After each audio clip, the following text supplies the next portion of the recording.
Coucou tout le monde, je vous retrouve pour la guidance du 2 janvier au 8 janvier 2023.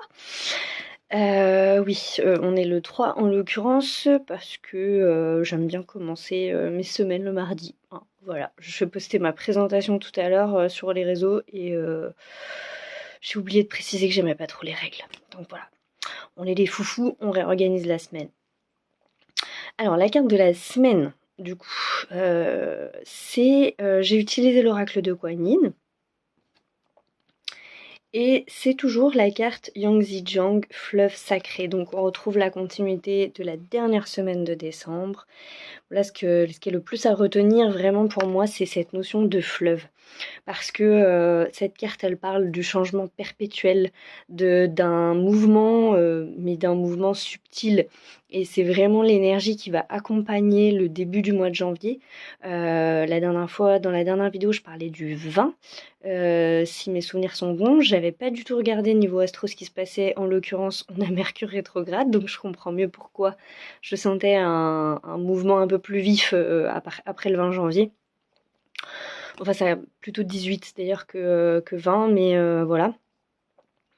Et voilà, mais ça veut pas dire qu'il va rien se passer. Mercure rétrograde, de toute façon, nous demande de ralentir. C'est un mouvement d'introspection. On peut être confronté à des petits couacs, mais qui nous invitent à réagir autrement, à repenser les choses, à repenser nos systèmes, etc. Donc, il va y avoir du mouvement. Il y a vraiment cette notion de mouvement subtil, d'un mouvement qu'on contrôle pas d'ailleurs. C'est très très important. Mais les cartes de cette semaine sont vraiment très encourageantes en fait. Vraiment. Donc c'est pas souvent que ça m'arrive, mais là c'est tombé par tas. J'ai utilisé l'oracle de Dorine Virtue pour la semaine des cartes divinatoires des saints et des anges. Et pour le début de semaine, il y a 3 cartes qui sont tombées. La carte voyage en toute sécurité avec Saint-Christophe. La carte vous avez trouvé Saint-Antoine de Padoue. Et la carte confiance avec l'archange Michael. Et là j'aime beaucoup parce que, et c'est ce que je ressens en l'occurrence là depuis hier, il y a vraiment un climat de sécurité et de confiance qui s'installe malgré tout, même si tout n'est pas encore calé, même si on ne sait pas de manière très concrète finalement ni forcément où on va, ni là où on est posé. On peut vivre des situations encore très incertaines, pas forcément agréables d'ailleurs, mais on on trouve des solutions pour se sécuriser. On se sent guidé, protégé, il y a vraiment toute cette notion-là. Mais ça sera présent. C'était déjà présent en 2022. Bon, c'est toujours présent d'ailleurs pour beaucoup de gens, hein, j'entends. Mais là, quand même, il y a une autre énergie plus forte encore de présence, d'accompagnement. Et je le vois parce que moi, du coup, je me sens guidée tout le temps, mais je le vois chez des gens autour de moi qui se sentent peut-être moins guidés que moi, et pourtant, moi, je vois bien dans leur manière de poser les choses, dans leur manière de réfléchir, dans leur manière de plein de trucs. Je sens qu'il y a quelque chose, il y a des énergies derrière qui aident à remonter en conscience, qui aident à, voilà. Donc, il faut vraiment faire confiance au processus. Il y a des signes subtils qui nous sont envoyés qu'on est sur la bonne voie. Il y a vraiment, à partir du moment où on est entré dans cette notion de réorganiser sa vie parce qu'on sait ce qu'on veut et on a envie de mettre en place, il y a vraiment quelque chose d'assez magique qui se passe. Et ça, c'est ça qui est vraiment encourageant cette semaine, même si effectivement, pour l'expérimenter moi aussi de mon côté, on peut encore ressentir de l'impatience. Moi, ça m'arrive encore beaucoup. J'ai des petits moments où je me dis, ça avance pas comme je voudrais, ça avance pas aussi vite. Voilà, je sais qu'il y a des choses qui n'avanceront qu'en février, par exemple. Ça a tendance à me crisper un peu. Mais il y a quelque chose qui vient nous rassurer et qui part de nous. De toute façon, hein, c'est quelque chose qu'on doit lâcher le fait que qu'on n'a pas toujours le contrôle sur les événements et que il y a certaines choses qui prennent du temps. Et que le temps est relatif, ce qui parfois nous paraît excessivement long, finalement, n'est peut-être pas si long que ça en fait. Voilà. Les cartes du milieu de semaine, du coup, il y en a 4. On a la carte de la foi avec l'ange gardien. J'ai été appelée à utiliser cet oracle et je comprends pourquoi, parce qu'en fait les cartes sont très représentatives de ce que je ressentais et de cette espèce d'encouragement, je trouve, qui est dans l'air cette semaine. Donc tout n'est pas parfait, tout n'est pas résolu, mais il y a une énergie d'aide, de soutien et de solutions qu'on trouve pour s'apaiser, pour aller mieux, pour en tout cas on a cette main tendue. C'est vraiment comme ça que je le ressens. Ensuite on a la carte leçon de l'expérience, encore l'ange gardien. La carte paisible du Saint-Esprit. Et la carte militant avec la Sainte Mère Teresa. On peut être confronté en milieu de semaine à des situations qui nous demandent encore force et conviction. Enfin, j'allais pas dire encore parce que ça c'est quelque chose qui va à mon sens perdurer sur toute l'année, voire même les années qui viennent. Mais on a cette foi qui est toujours présente, donc on retrouve vraiment la confiance. On peut même être surpris de nos réactions et de constater à quel point on a évolué au mois de décembre. Le mois de décembre a été profondément, mais alors vraiment profondément transformateur. Et enfin, je veux dire, vraiment en ce moment, si on laisse aller le flux, on peut avoir des petits miracles dans le quotidien, des petits miracles de réconciliation avec des gens, de meilleure communication avec certaines personnes. On se dit les choses plus facilement, avec moins de véhémence. On arrive à lâcher plus facilement des choses. À ce propos, je fais un petit je trouve pas mes mots aujourd'hui. Une petite aparté, parce que c'est quelque chose que j'ai vraiment entendu, que j'entends beaucoup depuis l'année dernière, mais qui là me paraît très important. C'est très important de ne pas s'attacher au passé en ce moment. Et pour les temps qui viennent, ça va être très important de faire confiance dans le processus. Et je vous le dis, pour l'avoir moi-même traversé, il y a des moments où on résiste, parce que les changements sont très très forts en ce moment, et vraiment, ils viennent bouleverser nos vies, quoi. Donc on pensait aller là, mais finalement il y a un détour, et on comprend pas forcément pourquoi il y a un détour, et on n'avait pas forcément envie de lâcher ce truc-là, et on voit bien que la vie, elle nous amène à le lâcher, et c'est ça qui est pas facile. Et c'est très important de ne pas s'attacher au passé, parce que dans ces résistances, plus on va être ancré dans la résistance et plus on va avoir mal. Ça peut être de la souffrance psychique, mais ça peut être aussi de la souffrance physique. Voilà, donc c'est très important quand on ressent, parce que les zones de blocage, en fait, on peut pas trop y échapper. Elles viennent nous dire quelque chose, elles viennent nous dire: ah, là tu bloques, il y a un truc qui te fait pas plaisir. Euh, et, euh, et c'est pas grave en soi. Mais ce qui est important, c'est de l'avoir en conscience pour se dire: bon, ok, là ça bloque, là je sens que je vais être amenée à travailler ça. Effectivement, ça me pèse un peu, j'ai pas trop envie, voilà. Euh, mais c'est vraiment très important de faire confiance dans le processus, parce qu'il est réel et il est palpable.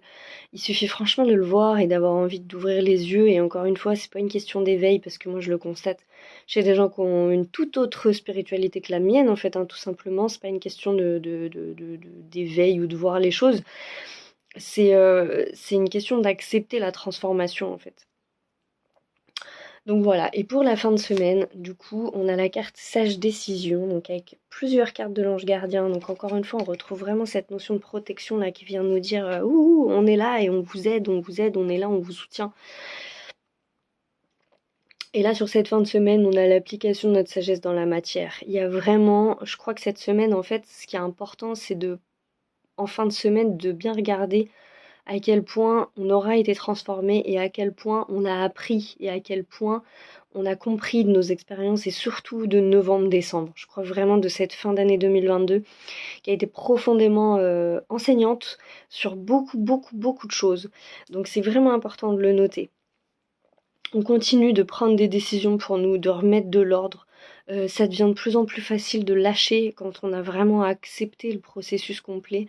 On nettoie, on réorganise et on se récupère petit à petit à chaque fois qu'on met quelque chose en place. Et c'est très important. Et franchement, encore une fois, pour le vivre, plus vous allez être sur la voie de votre spiritualité. J'entends bien de votre spiritualité, parce que votre spiritualité, c'est pas forcément la mienne, et c'est très bien comme ça. Mais plus vous allez être sur la voie de votre spiritualité, plus vous allez agir pour vous-même dans la matière, plus vous allez prendre des décisions pour vous, et plus à un moment donné, il y a vraiment un processus. Vous voyez, c'est un exemple bête que je vais donner, mais moi j'avais vraiment coupé avec la lecture depuis plusieurs années. La lecture a toujours été très importante pour moi, la lecture et l'écriture, qui sont deux choses quand même assez très liées. Et à la naissance de mon fils, je me peut-être un petit peu avant même, enfin pendant la grossesse quoi. J'ai complètement lâché avec la lecture pour pas mal de raisons, une question de temps, une question de plein de trucs. Et puis après, bah, mon fils est né et ça a été encore plus compliqué. Et je me trouve vraiment des excuses quand je vous dis ça, parce qu'il y a des tas de mamans qui ont des bébés et qui continuent de lire, n'est-ce pas? Mais moi, voilà, je sais pas pourquoi, voilà, plus de lecture. Et pour vous dire, même, vous voyez, j'ai des lunettes, j'avais plus de lunettes quasiment pendant 2 ans, donc je pouvais en plus pas lire physiquement. Et, euh, et ben, une des actions que j'ai entendues qui était importante de mettre en place, c'est récupère tes lunettes et lis, reprends contact avec la lecture. Ça peut paraître bête, hein, mais c'est une part de moi tellement importante dont je m'étais complètement coupée pour des raisons totalement stupides euh, qui ne servaient à rien, que du coup, ben, je me rendais pas compte que je m'étais complètement privée d'une part de moi-même et d'une part super importante. Et là, je renoue avec la lecture et c'est un pur bonheur, c'est un pur bonheur. Véritablement. Et je crois que c'est aussi un petit peu le cadeau de ces derniers temps, c'est que on a beaucoup souffert. Ces 2 dernières années, voire même plus hein, pour certaines personnes. Mais là, il y a vraiment un espèce de cadeau dans ces moments où on renoue avec nous-mêmes et où on lâche. On lâche des blessures du passé, on lâche, on lâche, on lâche, on lâche. Et le vrai maître mot, c'est de lâcher complètement. Et c'est ça qui est difficile et c'est ça qui est perturbant. La carte de la semaine, c'est le fleuve sacré. On avait la notion de changement perpétuel. Et le changement, pour beaucoup de gens, hein, c'est très compliqué parce qu'effectivement, on passe notre vie à se construire des routines qui nous rassurent, des choses qui nous rassurent, des croyances qui nous rassurent. Ça peut être tout un tas de choses. Et là, ce qu'on nous dit, c'est vous accrochez pas trop parce que on est sur ce fleuve, on est en train de nager dedans. Et finalement, la vie, elle nous demande d'être malléable. Vous vous souvenez, j'arrêtais pas d'insister sur la flexibilité, l'adaptation. Et moi, c'est ce que je ressens à titre personnel. J'ai beaucoup de flash et de vision de ce qui va m'arriver dans le futur, mais j'ai absolument aucune prise sur la manière dont ça va se produire. Et mon esprit, et je pense que ça doit être le cas beaucoup de gens qui ont des perceptions comme ça du futur, on a tendance à vouloir figer les choses, à les tenir, parce que finalement on sait, on a vu, sauf qu'on n'a pas vu le comment et le pourquoi. Et ça, c'est un des grands enseignements de cette fin d'année pour moi, c'est de lâcher ça et d'accepter que, ok, t'as vu un point là-bas, mais tu sais pas comment tu vas y aller. Donc, c'est ce phénomène de construction, déconstruction, mais plus on accepte véritablement de se dire, ok, euh, je ne veux pas m'attacher à mon passé, j'accepte de céder certaines parts de moi qui ne me sont plus utiles, qui ne me font plus avancer, et plus le processus il est bénéfique, facile et agréable en fait. Donc il y a encore des moments de tristesse, moi j'en ai expérimenté un hier où j'étais en train de discuter avec mon frère et ça m'a un petit peu, il y a des choses qui m'ont un peu piqué, j'avais pas forcément envie ni d'entendre, ni de voir, ni de travailler surtout. Et voilà, il y a quelque chose qui m'a aidé à souffler le truc, à me dire, allez, vas-y, c'est pas grave, c'est pas grave, il va falloir que tu y ailles, de toute façon, tu le sais, encore une fois, la vie, elle va t'amener ce qu'il faut pour que tu puisses le travailler, ce truc-là.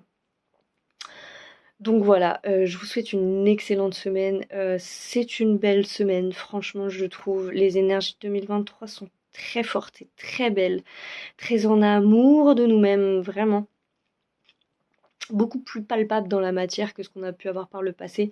Donc franchement, on y va. C'est parti.